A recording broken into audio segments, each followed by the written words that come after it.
جتنی بھی کہانیاں حضرت نوح علیہ السلام کی کرسچن سناتے ہیں وہ توریت سے لیتے ہیں، وہ انجیل میں خود نہیں۔ روح کیا ہو، اصحاب کہف کا قصہ آپ کو کتنا پتہ ہے؟ یاجوج ماجوج کو آدم کی رہت اولاد حدیث میں ہی کہا گیا۔ سورہ کہف جس طریقے سے نازل ہوئی ہے اس طریقے سے جو پڑھے گا دجال سے بچ جائے گا۔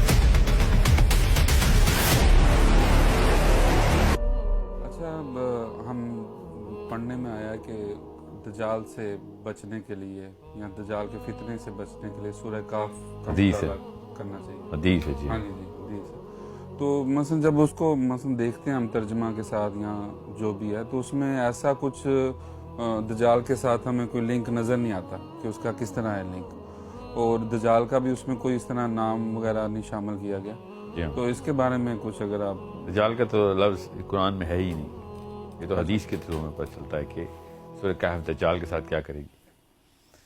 تو اس کے لیے بڑی لمبی ایک مجھے تھوڑی سی تمہید باندھنی پڑے گی۔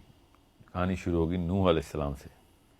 نوح علیہ السلام سے کسی وجہ سے نبی علیہ السلام نے ارشاد فرمایا کہ نوح علیہ السلام سے لے کے آج تک میرے تک کوئی ایسا نبی نہیں گزرا کہ جس نے دجال کی وارننگ اپنی امت کو نہ دی ہو۔ تو ہمیں پتہ ہے نا نوح علیہ السلام سے پہلے کافی سارے نبی گزرے ہیں، سوچیں تو صحیح، حضرت آدم سے لے کر نوح علیہ السلام تک۔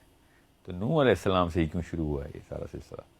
یہ بہت ضروری ہے کہ مسلمان ابھی سوچیں کہ یہ ایسے نہیں ہے کہانی جس طریقے سے ہم نے بس وہی دیو مالائی کے سامنے بنا دیا ہوا ہے۔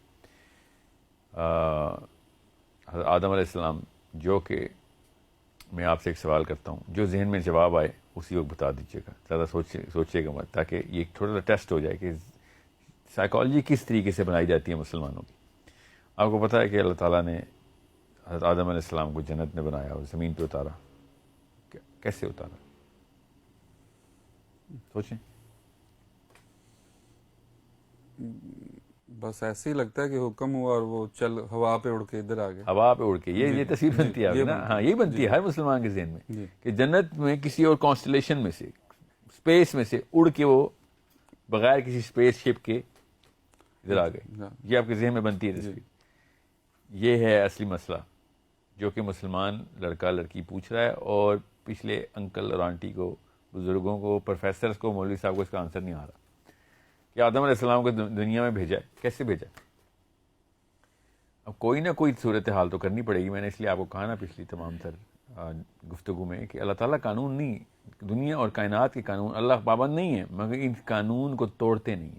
انسانوں کے لیے کوئی ایکسیپشنز نہیں کریٹ کرتے تاکہ انسان کے اوپر حجت انہی قوانین کی رہے، اور یہی قوانین ہی ہیں جن کے تھرو آپ نے یہ سمجھنا ہے کہ یہ وہ کرے کے اوپر جو فزکس کے لاز ہیں، خالی یہ قانون نہیں ہے۔ اب فزکس بھی ڈھونڈنا شروع ہو گئی ہے، اس کو ملنا شروع ہو گئے ہیں کہ معاملہ کسی اور طریقے سے بھی بنا گیا ہے۔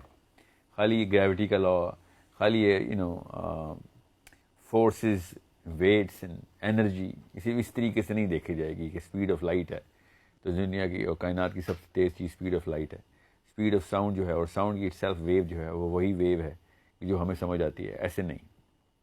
اب سائنس بھی آہستہ آہستہ خرامہ خرامہ ڈسکوریز کر رہی ہے، اپنی طرف سے جو مرضی کر رہی ہے، مگر کوشش کر رہی ہے۔ مسلمان نے کوشش چھوڑ دی ہے، اس لیے یہ پورے کے پورے پروگرام کی ترتیب دینے کے پیچھے مقصد تھا کہ ہم دوبارہ سے اپنی نفسیات تو اثر نو ایک دفعہ اس کا محاسبہ اور محاصرہ کریں کہ بھئی یہ ایسا بھی کیا ہو گیا کہ جو صحابہ کے فوراً بعد جو نسلیں آئی تھیں انہوں نے سائنس کی بنا رکھی تھی، اور ہمارے جتنے بھی مسلمان ہیں وہ سائنس کے خلاف یہ بہکی دیو مالائی باتیں کرتے کہ بس اپنے آپ کو سیٹسفائی بھی کر بیٹھے۔ ابھی میں آپ سے کچھ سوال کروں گا اس سورہ کہف کی سیریز کے اندر، جس سے آپ کو خود ہی سمجھ آ جائے گی کہ دماغ تیار ہی نہیں کیا جاتا مسلمان کا۔ تو حضرت آدم علیہ السلام جو کہ جنت سے دنیا میں آئے ہیں، ان کو ان کے ڈائریکٹ اپنی جو پہلی اولاد ہے ان کی، اور ان کے بعد ان انبیاء کی سیریز جو نوح علیہ السلام تک، ہمیں جیسے ادریس حضرت نوح سے پہلے لکھیں، ٹھیک ہے، غور سے سمجھیں اس بات کو۔ حضرت نوح 8th جنریشن میں ہے حضرت ادریس کی، تو یہ غور سے سمجھنا پڑے گا کہ اتنے بڑے بڑے نام ہیں جنہوں نے دجال کی وارننگ نہیں دی۔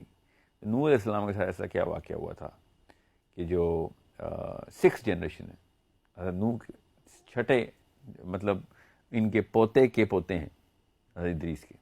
ٹھیک ہے.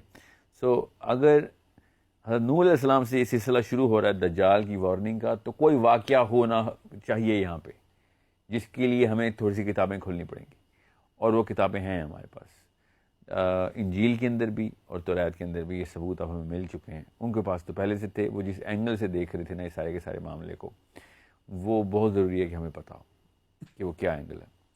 اور ہمارے نبی علیہ السلام نے ہمیں جب نوح علیہ السلام کا بتا دیا ہے تو چابی دے دی ہے, اب ہم نے وہ تالا ڈھونڈنا کہاں پہ لگتی ہے. نصاری جتنے بھی نصارہ ہیں نا, جتنے بھی کرسچنز ہیں, اور جو کنگ جیم ورژن کے پروٹیسٹنٹ فالورز ہیں, اور ایتھیوپین کرسچنز جتنے بھی ہیں, نصارہ کے 3 فرقے ہیں.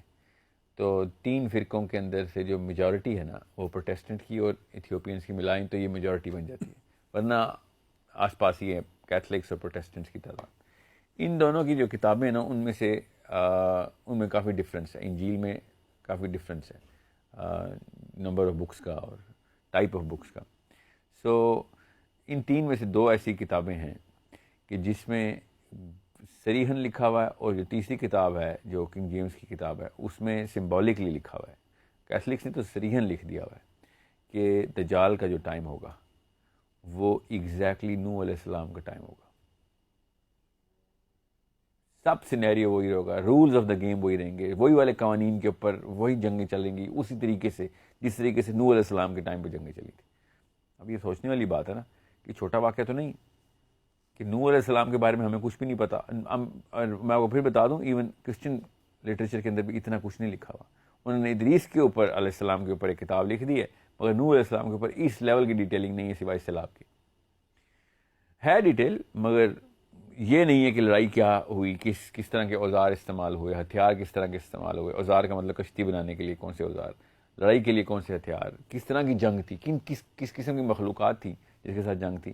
اس کا تذکرہ ایتھیوپینز نے کیا ہے بڑی تفصیل سے. ایتھیوپین بائبل کے اندر ہے. Ethiopian Bible is the number 3 biggest sect in Christianity. اسلام میں یہ والا سارے کے سارے معاملات اس لٹریچر میں اس طرح نہیں آئے. حدیث نے ڈائریکٹلی اشارے کیے ہیں تاکہ ہمیں پتہ چل سکے کہ ہم پڑھیں اس کو, مگر یہ ایک حدیث بڑی کلیئر ہے کہ نوح علیہ السلام سے لے کے آج تک کوئی ایسا نبی نہیں گزرا جس نے دجال کی وارننگ نہ دی. اب بات یاد رکھیے گا, اصلی کہانی آپ نے سورہ کہف کی پوچھی بھی ہے, اور سورہ کہف کا بیک ڈراپ میں آپ کو بتا رہا ہوں کہ توریت نے بھی بتا دیا جو کہ یہودیوں کی کتاب ہے, اور انجیل نے بتا دیا کہ نوح علیہ السلام اور آخری دور ایگزیکٹ سیم ہونا ضروری ہے. یہاں تک کہ